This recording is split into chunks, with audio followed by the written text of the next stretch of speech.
Something attacked the lighthouse during a storm, and whatever it was, didn't stay outside. When the door was opened later, the men inside were gone without a trace. No damage, no struggle, just an empty tower and the silence of the sea outside.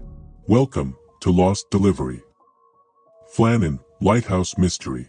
In the lighthouse kitchen at night, Thomas, James, and Donald sit at the table as the storm roars outside, and the walls trembling with each wave. Without warning, the sound of the storm cuts off mid-crash, leaving a heavy silence that feels wrong, like the world outside has suddenly stopped.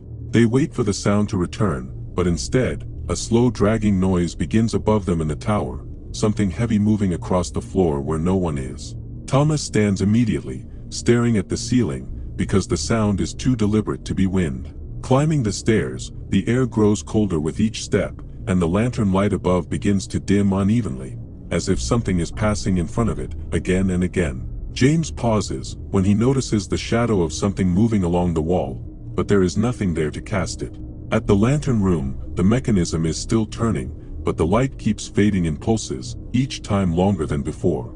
Donald steps closer to the glass and suddenly leans back, saying quietly that something is standing just outside, but it isn't moving with the storm.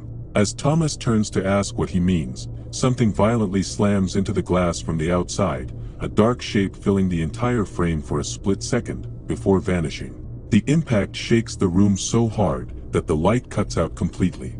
In the darkness, none of them speak, but the sound of breathing begins, slow, uneven, and clearly not belonging to any of the three. When the light flickers back, all three men are standing closer together than they remember moving.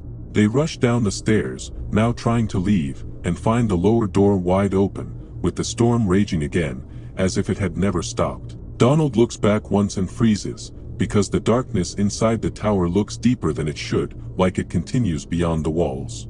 At the doorway, Donald grabs Thomas to pull him outside, but Thomas resists, staring behind them and whispering that something followed them down. James slowly turns, and sees the shadow on the wall again, but this time it moves before he does. The door suddenly slams shut on its own, cutting off the storm again, trapping them in silence, as the shadow stretches across the floor toward them.